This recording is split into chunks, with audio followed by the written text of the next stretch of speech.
Davidson Fonfara recap. Did you go and rewatch it and watch it?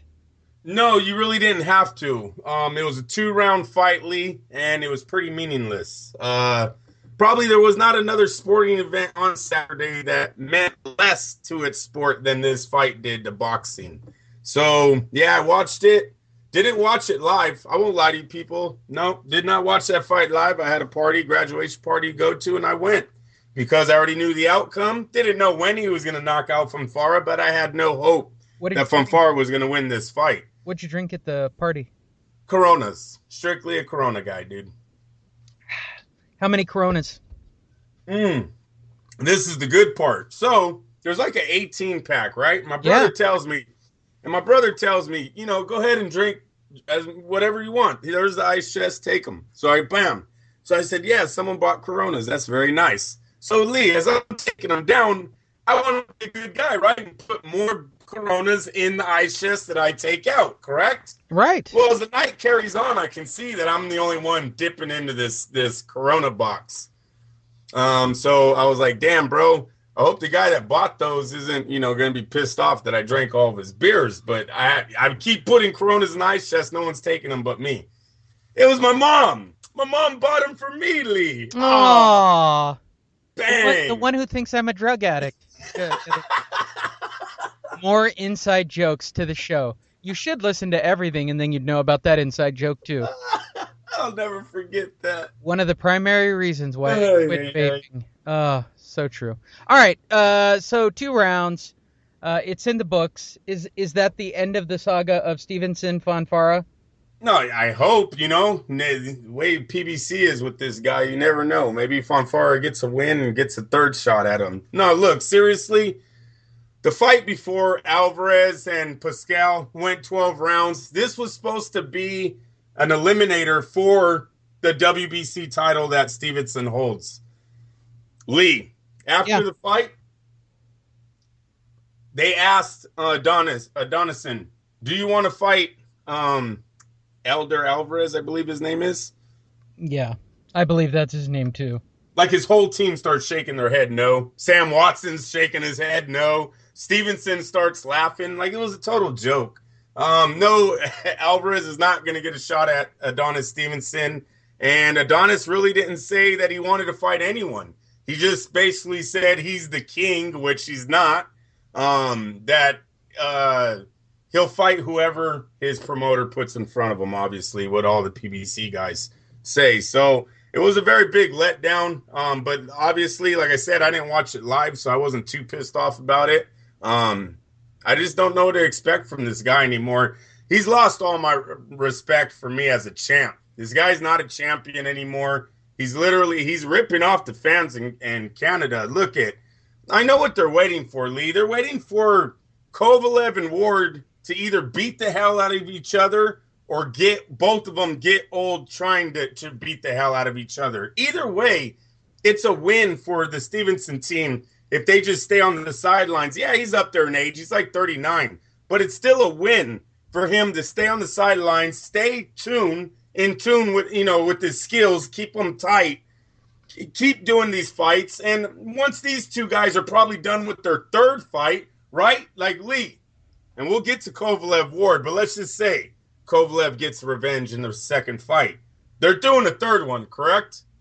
Yeah, I believe so. Right? So Adonisson would get to sit on the sideline a little bit longer. These two will go to war again, and then he'll pick up whoever's left. So I understand what Al Heyman's doing it, but I don't know. Look at on social media, Lee, Adonis Stevenson's fight didn't do shit. I don't know if you noticed that, but there was nobody that was streaming this thing. Showtime was pumping Adonis Stevenson little commercials out there. They were getting under 500 likes when the fight started. I don't expect the views to be too high on that fight. And I'll tell you, I'll throw this in another Showtime fight. Last week, the Spence Brooks fight on Showtime, numbers were really bad, Lee. It was under 340,000, I believe it peaked at.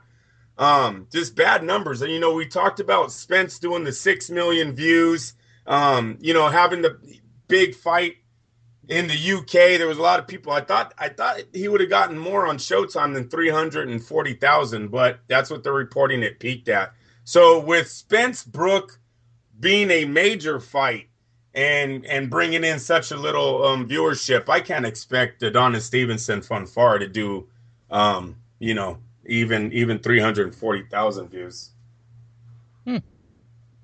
Yeah, I'm not surprised that didn't translate very well. Doesn't matter because the UK fans are going to sell out the stadiums anyway.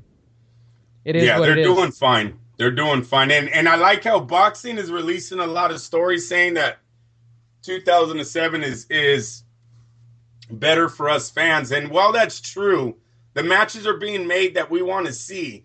The American fans aren't really responding in the numbers that I think we should be. So, yeah, boxing's doing good in the UK, but I would really like to see this. I want to hear a huge number off the Triple G Canelo. I know neither of them are Americans, but Lee, you know what I'm saying. Both of these guys, they're fighting in America. Their American fan bases know them. I would like to see that live gate up there above $10 million. Well, what I'd like to tell you is I agree.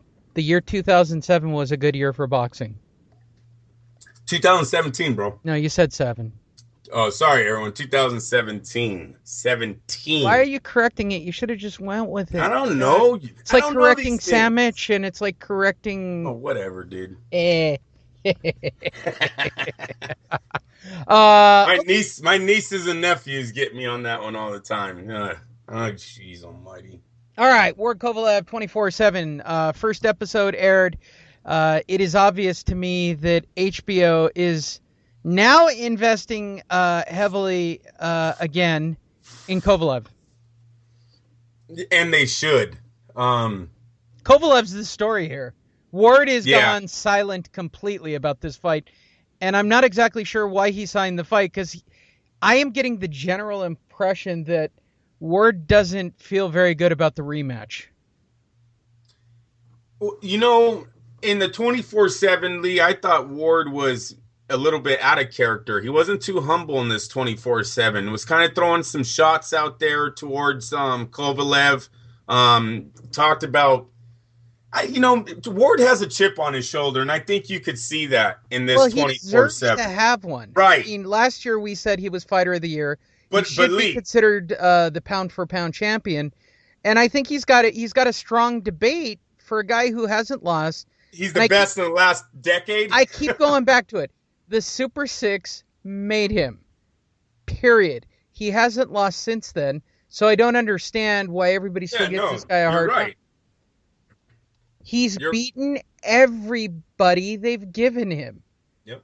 Oh, well, he didn't really beat Kovalev. Really? Because the way I saw it and the way the scorecards worked out, he won the fight. Yeah, no, Lee, come on. You could bring up any fighter, and they all have close fights that people, he didn't win that fight. Whatever. That's not how it works. Yeah, we get on with it. Everything is so freaking... Oh, now we're making our top 10 based on subjective terms. Well, that really worked out with Chocolito Gonzalez, didn't it? Fucking guy got knocked out by a taxi cab driver. Like, legit. He got beat by a legit nobody. Right. Okay, right. You know why? Because you guys made a nobody. You did. You made a nobody, and you're surprised that the dude got capped. Okay? Ward is legit. He's been legit, and he doesn't get any respect for being legit. So now he goes the other way. He's a little out of character, but from my perspective, I mean, I just don't get... I watch the social media. I watch what's coming out. I'm really intrigued with the whole Ward Kovalev and Kovalev's trainer and Ward's trainer. Ward's people call Kovalev's trainer, and Kovalev's like, I don't know what the fuck that's about. Kovalev's almost matter of fact. He's going to try to... I will save Ward's camp a lot of trouble. He has one game plan. He's going to come in and try to knock you out. Oh, I can tell you what Kovalev said. He hits like a girl. Holy shit. This is Kovalev to Ward. I will kick his ass. I want to kick his ass. I want to destroy him. I want to destroy this guy as a boxer, as a champion. For me, he is not the champ. He's a fake champ. He lives with his titles, but he's a fake champ. But he's got the titles. And he is. Therefore, he is. It's going to be a hell of a rematch. Look at Kovalev's on a whole nother level. I don't know if it's going to work for him or against him, Lee. Andre's he's real crafty. He's very accurate. If Kovalev is a little bit too much on the gas, it could play against him, but that's what makes this rematch much more exciting. The trainer issue, look at John David Jackson probably shouldn't be a trainer after this fight. I don't know how Kovalev is keeping him in the corner right now. I will give John David Jackson this. All the shit or whatever I was giving him for being quiet during the first fight, he is now, I guess he told Ward's camp that it was Kovalev's people that asked him to be quiet after a certain point in the fight. Kovalev has brought in another trainer from Russia. They titled him a conditioning coach. He's a conditioning Word is that he is the trainer, and that is what pissed John David Jackson off.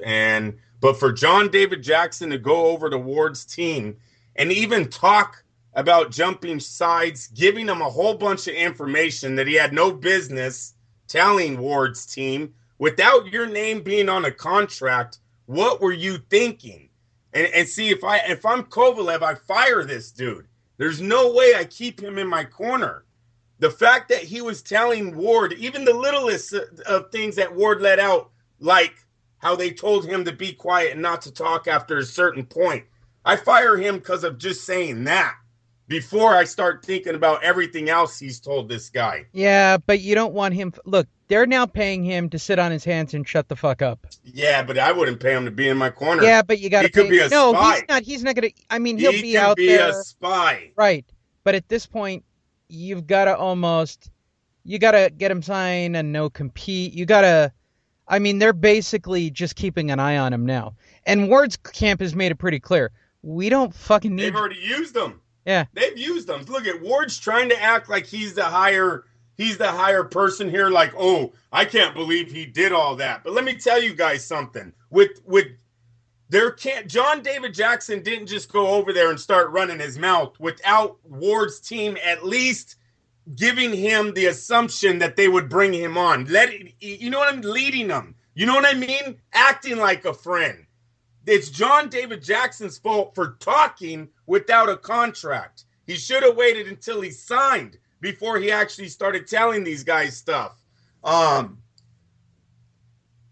Like Ward said, I will agree with Ward. I would show respect to Jackson if he didn't go back to Kovalev. But the fact that you went back to the Kovalev team and signed to work with them again after talking about them to the other side, it's treason.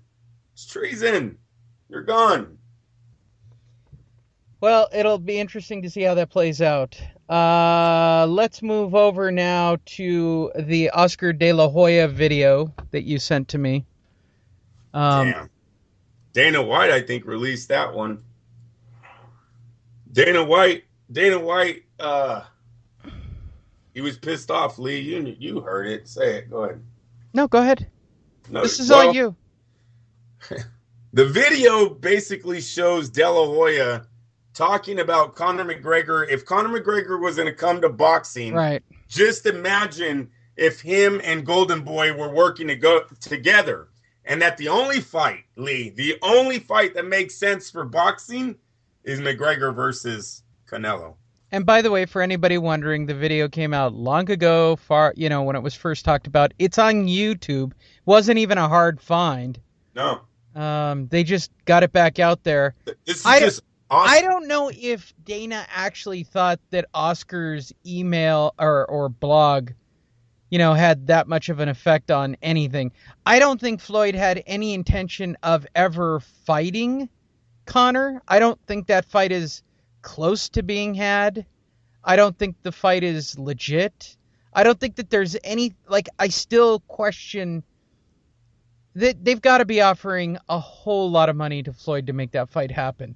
And if you're talking about $75 million going to Conor, there's no way Floyd Mayweather's doing that fight for $75 million. No way.